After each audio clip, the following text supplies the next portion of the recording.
So this just got done shaking, so I open it up. Here it is. Real quick. There we go. All right, you ready?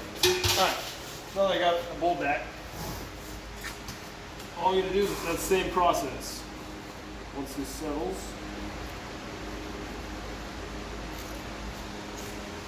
there it goes. So let's tear it out. So I'm gonna go through each one of these. There are different tools that I use for each individual sieve. So these tools are based off of how strong this grate is. If I try to use this guy on some of the finer sieves, I will break it and throw it out of calibration. I like to only calibrate these once a year because they are an absolute pain in the butt to calibrate. But they're due again in December anyway, so I'll do it again then. So all I'm doing is going through and getting each of these little rocks out that are stuck. I need to try and get as many of them out as possible. For certain sieves, I need to get 100% of them out so that way I don't lose any material. Now, when you work in a lab like this, I am not the only one doing this. There's lots of people doing this, so we need to all be on the same page about how clean we get each one of these sieves. And if we're not, then that's how I can gain mass. If somebody else doesn't clean this thing out very well, I can end up having an extra, 5, 10, 15, 20 extra grams to my sieve. So if I have all that extra mass, and my checksum isn't going to line up the way it should. The other way around, if somebody cleans it to a certain amount every time, then I'm going to lose a bunch of mass because, like, oh, this is how it always looks. There's some rocks left in it, and then again, I could be out of my checksum because I lost too much mass. Pause it. All right, just get that set up real quick. So this is number 8 sieve. I have 82.6 grams. Now on to the next one. Now there's a bunch of different sieve sizes. There are a significant amount of very oddly numbered sieves. Now the ones that we use here are the ones that are asked for either most commonly or, in other words, by the state. ITD wants certain sieve sizes. They have certain specs on certain sieves. And those are the ones that we use.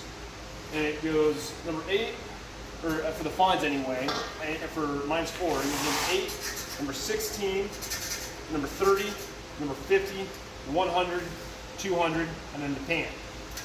For whatever reason, through basically every BSU course I've been in that has had soils, professors and academics love to use the number 10 sieve.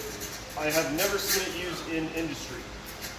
The number 40 sieve, if you remember from the Atterberg lab, is the one that I use for the fines.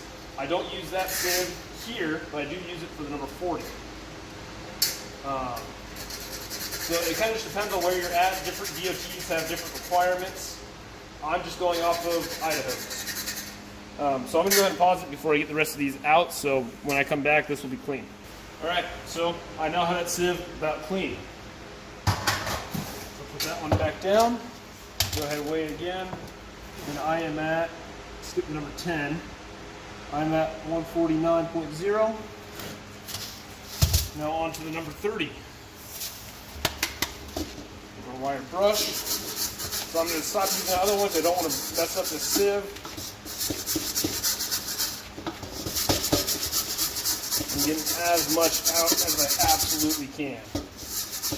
This is about the point where you start having some stuff stuck in there permanently, and that's alright so long as, like I said before, you get as much out as you can and everybody's on the same page about what each of these sieves should look like. If I do get too much stuck in there at some point, it will be out of spec, and then we'll just have to replace it. Replace it, or there's like a special way to wash them, but sometimes it's better just to replace them. Okay, so that's my next one for number 30. I'm now skipping the number 40 because we don't use that here, and going straight to the number 50. Again, with the number 50, I am downsizing on the aggressiveness. It's now a firm bristle brush from a wire brush. You don't necessarily need to put the tools that I'm using to clean out all of this stuff in the procedure, but you do need to talk about how you need to get everything out so that way you can meet your checksum. And I do expect to see the checksum in your calculations. 439.4. 0.6, excuse me. 0.4, I'm leaving.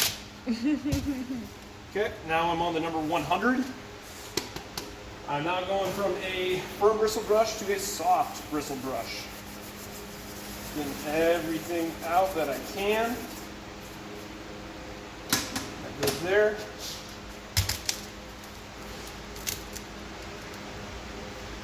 And for the number 100, I have 508.3, sorry, 0.1.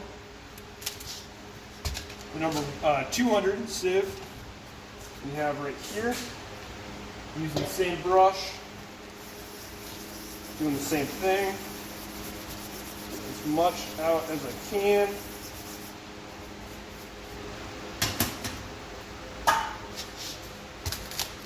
That right there. And I have 534.1. Now again, remember 538.0 is what I'm trying to get to. So this is stuff that is minus 200. Remember, I washed it at the beginning of this gradation, so this is stuff that I didn't wash out that was still in there. So let's get all the rest of that out, and if I did it perfectly, I would be at 538.0, and if I didn't, so long as I'm within 0.3%, then it does not really matter. It is still deemed acceptable. So I have 538.1, we'll call it. It's on 0.0. I'll call it 0.0. Cool. So I did that just right. I got exactly what I got out, what I got back in. So the checksum on this, you still need to talk about it. It still needs to be there, but it is 0% change. Therefore, it is acceptable. So this stuff, I am now done with it, and that is it for the gradation. Now, I will upload copies of the 901 form for you guys to do. You can fill this the rest of the way in. And again, that's just ITD 901. You can Google it as well. Now, this has all the calculations on it. It tells you exactly how to do everything. So I want to see all this information. I want to see a table like this. I want to see the cumulative mass. I want to see the the total percent retained, the total percent passing in your reports.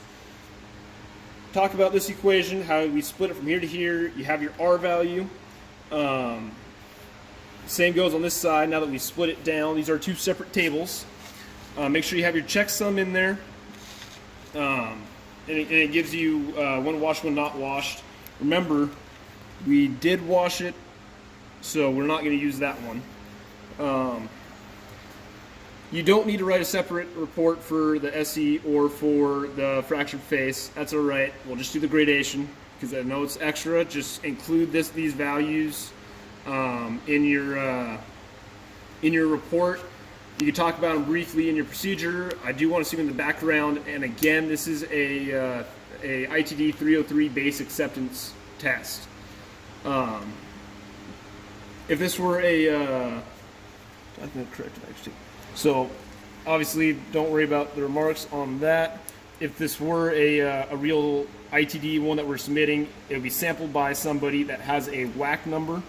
And that number is my qualification number. So you can Google that number and it will come up as me being certified to run these tests, to sample and test.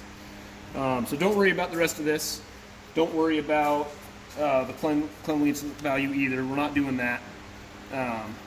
So that's what this test looks like. Again, the thing that this form does not do that I do need to see you guys have in your report is I want a gradation.